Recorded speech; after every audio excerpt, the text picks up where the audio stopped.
Hey TV fans, Bored now back with you. On this video I will be talking about Succession Season 4 Episode 3.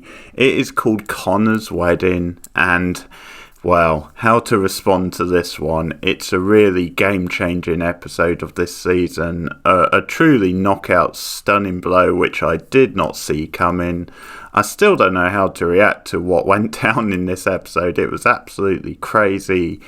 And it completely changes the face of the season moving forward. Now, I'm going to try and sum up how I was reacting watching it, because there were so many things sort of going through my mind, and I was just kept on the edge of my seat concerning the fate of Logan, and just, this is full spoilers obviously, but just question, are they really going to kill off Logan Roy 3 episodes into this season, and what's that all going to mean? But the drama of it, and how every character was reacting, and just how it got the tone of everything just so right, was really spot on with the writing. And there's some standout performances once again, some choice lines of dialogue as you always get in this show. But what I love about this episode is how it just throws you through the loop in the middle, or like a quarter of the way through, because it starts off as feeling like a normal episode of Succession. Like, if anything, it feels rather sort of downplayed, where I was waiting for something really big to happen. And you can always sense something quite big is going to happen at some point in the episode, but you just had no idea, or I had no idea this was coming. And I'll be honest with you, not only did they keep me guessing on the fate of Logan, but they also kept me guessing, is this really happening type thing? Like, is this going to be part of some, like, seedy, sinister sort of plot? That definitely crossed my mind.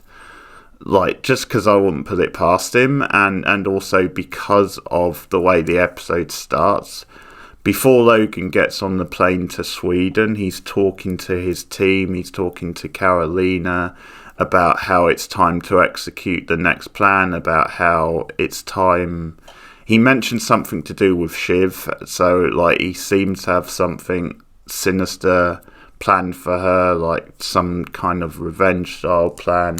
So when all this stuff was going down later on in the episode, it crossed my mind, and then this could all be a ruse, like there could be some secret strategy involved. But as it went on, it seemed pretty clear it wasn't that, but I definitely had those thoughts at times during the episode. And it's just so funny, because Connor's wedding was an event I expected to be this really crazy, like out of control type thing, where there's all this scheming, there's all these like dramatic and awkward scenes. But in the end, it just ended up being a backdrop to the bigger stuff with Logan. But the way the episode starts is then Logan has Roman doing his dirty work for him. So he has been disappointed in Jerry's performance as of late, and feels it's time to take her off her role and take her away from the trip to Sweden. So he actually gets Roman, who's now sort of secretly working for him, to like break her the bad news, and that goes particularly terribly. And because of the history with Roman and Jerry, it gets really ugly, that scene where Roman's, for a change, trying to like be political in the way he breaks the news, and she kind of just explodes and threatens legal action, but mentions how he was sending her pictures of himself, basically. So that really doesn't go too well at all. But the setup for the episode is really in tune with the show, because Roman, to his credit, is the one who's like questioning, shouldn't you be coming to the wedding, Dad? It's Connor's wedding day. And Logan is just too concerned with going to Sweden to meet this tech guy and try and thrash out a detail. And yeah, he's just coming up with all sorts of excuses, like Carrie's there with him in the car and he's saying, yeah, we've got this thing later on, this, I think it was Napoleon, like something to do with Napoleon art. So he's making all these excuses and he's getting people once again to do his dirty work like he does with Roman in this scene. So the fact that the siblings are even the siblings are at the wedding, but Logan still doesn't seem to want anything to do with it. That kind of just shows you why Connor, at the end of the episode particularly, why him and Willow go through with the wedding and why he does feel like a footnote when it comes to the Roy family, when it comes to Logan. Even though last week he defended Logan to the siblings, he's sort of very loyal, but it was telling them Roman was very, he did actually generally seem a bit put off by the fact that the father wasn't even coming to the wedding. You get some good humour once again with Tom and Greg and some good wordplay. So Tom, because Greg's at the wedding and he's expecting to be on the trip to Sweden, and Tom informs him that no, you're not on the trip to Sweden. We've got lots of Gregs here to do the Gregging and stuff like that. And it's like, yeah, don't use my name like it's a word thing, like it's a game. So that's all pretty good. So they're setting up the wedding and they're setting up the siblings being there and business as usual, and because of the stuff with Logan and going off to Sweden, you really don't see what is to come.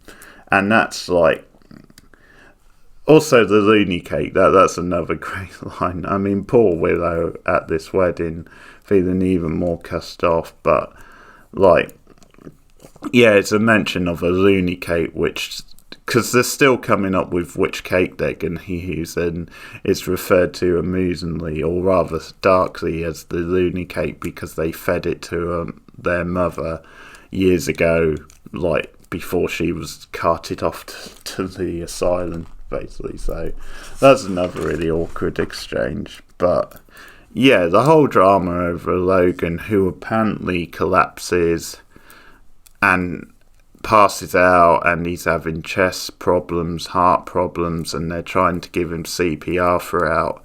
So the way this plays out is that Tom calls the siblings. He talks to Roman and he talks to Kendall originally, and it's just giving them information back and forth, and you can't see much. Like later on it reveals more. You see someone getting chest compressions and all this doubt up in the air.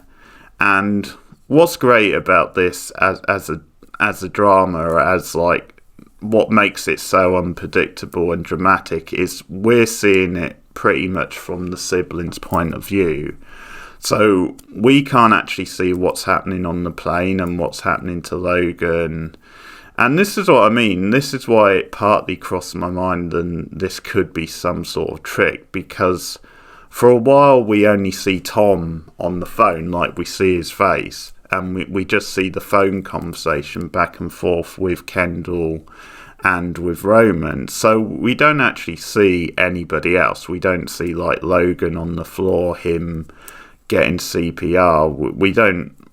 So that's why it was crossing my mind this could be like them playing with them.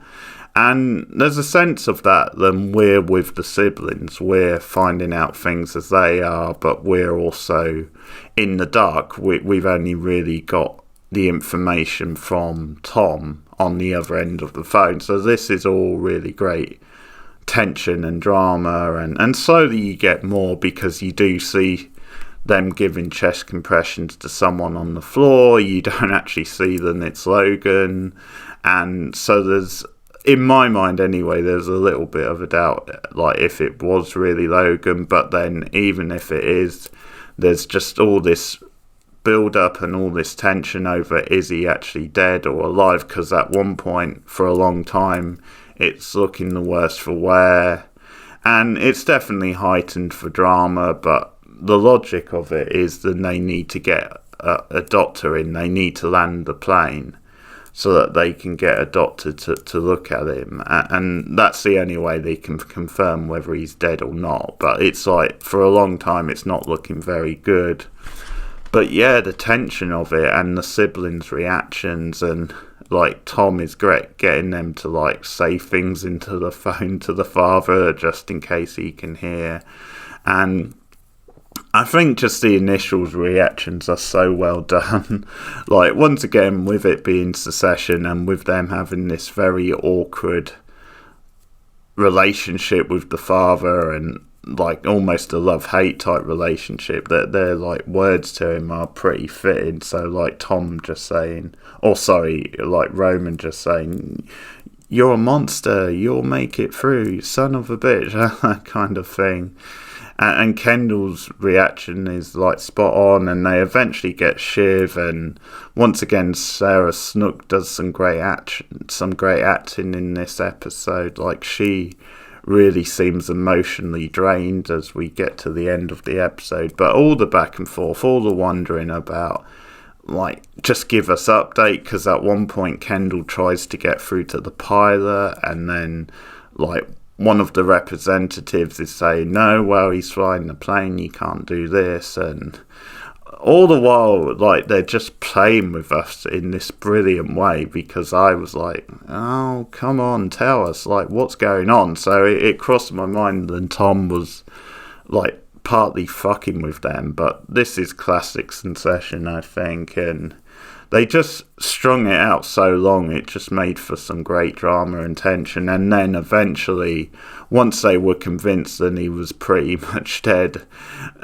Now, I know it's premature if you don't know he's dead, but then if you're not, this for me just sums up the business world, the big business world, and the way these people tend to think, where like there's very little time for grieving, or there's very little time for like resting on your laurels. You almost have to try and like come up with a replacement, talk about the future, and talk about what the media reaction is going to be, and that's what this episode becomes later on. Is it becomes about everybody managing the reactions to this, like how's it going to look once it gets out into the media.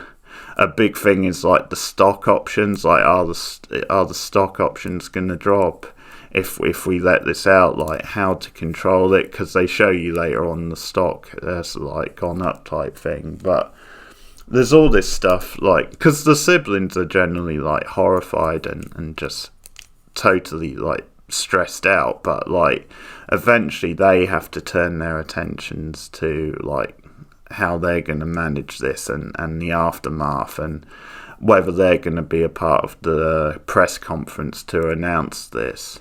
So just the different reactions. I thought Greg has a great reaction as well, because he's still at the wedding, so it's Tom that tells him. Then it looks like Logan's dead, which is really fitting, and their reaction. It is sort of funny that they are talking about him as if he's dead when it wasn't quite confirmed, but it once again sums up the immediacy of this. Like, it's almost like if it looks like 90%, then he's probably dead and it's not looking good, then immediately they start thinking about the next steps, because they start talking about it on the aeroplane like his team. And this is why I started thinking, okay, maybe this isn't a ruse after all. But yeah, I like the scene when they tell Connor as well, because it's just so sort of funny. Then he's doing something trivial like picking out a wedding cake, and they have to go and tell him, and his reaction is like sort of spot on, because it's like, well, he never really liked me anyway, and it's like, well, I shouldn't say that. So it's that moment of that's his like snap reaction to it, and then suddenly he sort of has a bit of humanity in the next moment. And yeah, just everyone's reaction was so great. I think there's some really strong acting in this one. I like the conversation that then him and Willow have about, is it the right thing to go through with the wedding now? I like how she reacts to his question about, are you just marrying me for the money? And he has this thing about, if we leave it, I'm worried you'll leave me. But she handles the whole thing really well. She's a very likeable character, I think, Willow. So she has an honest line about, sure, the money's good for security and giving me a future, but she then makes it clear that she does love him, and she's been very loyal after what she's put up with the whole family. There's definitely a sense that she loves him, and she says, I'm not going anywhere. And so there's a little bit of a sort of a suspense there, whether they're actually going to get married or not in this episode, and then it's revealed then they get married later on, and it's very bittersweet. But there's something fitting about Succession as a show, then their wedding ends up being a little bit of a footnote. Like, it's just there in the background around this bigger drama surrounding the Roy family and about Logan's health. And yeah, and so you get all this with like Carolina and the rest of Logan's team suggesting that they draft the statement, and that, yeah, then maybe the children, the siblings, are excused on like compassion grounds, and they have to go away and take 5 minutes to discuss this. Once again, just, yeah, getting this sense of they're grieving, they're upset about their father, they want more information, but then they are forced into this situation where they have to consider these things on the fly. It's almost just summing up then these families, these big business, that like no matter how dramatic the situation is, they don't really have a lot of time to think. They're constantly thinking about the perception and the press reaction and just the future, like how everything is going to look. So much of this stuff is about image. And I remember one of them, I can't remember which one, I think is suggesting then they don't make a statement, that they just let like Carolina and her team make the statement. But in the end they do agree, the three of them, then we want control of this. We don't want anything to slip out against our will, like, which paints us in a bad light. And I think some of the talk is about like letting them have control. We want control of the narrative.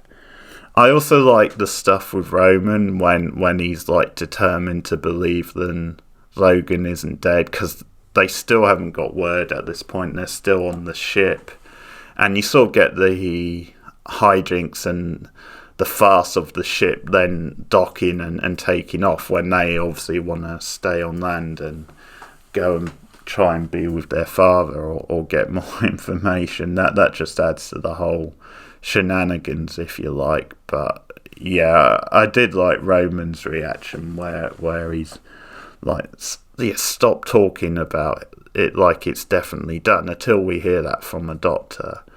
Then no, there's no point in saying that. Whereas the other two siblings at that point are very resigned, and that's where like Kendall, like his just very deadpan, like almost dead inside reaction is just so perfect for him. It's like he's just been shot with a gun, really. Like that's just his demeanour, like nearer the end of the episode. So eventually that they decide that they will draft a statement, and Shiv is the one that talks to the press, and notably like she just keeps it short and brief. And upon landing, it was announced that Logan was dead, and yeah, she keeps it brief, but she is asked about the like the future of the company. Will they be involved? And she says she's not really sure, but they will be involved in somehow, and just sort of gets out there as quickly as possible. But at the end, none of them can like face seeing the body when we just get Kendall and his isolated figure. But I tell you what, assuming this is definitely his death, and it's definitely been sold like it is, this is a really ballsy move, because certainly later on in the season, like if he was dead by the end of this season, it wouldn't be surprised, because it's the final season and you could see them maybe doing that. But to do it only 3 episodes in, that changes the whole dynamic of things with the siblings and with the future. It sets up so many things. I wonder about the Roman stuff. Then he was starting to work again with his dad. I sort of wonder if that's going to come out. But really ballsy stuff. Really great episode. A bit of a game changer. We've already had a strong start to season 4, but wow, this was next level indeed. So that's my thoughts on the latest Succession, Connor's Wedding. Let me know your thoughts in the comments below. Please give me any general thoughts on the episode, some of the reactions to stuff going on, also some theories, some ideas for where the show might go from here. But yeah, thanks for listening. Like and subscribe as always. Take care. Share me out on social media. And you can also support the channel at patreon.com/boardnow. And I'll be back soon with more Succession. Take care, guys.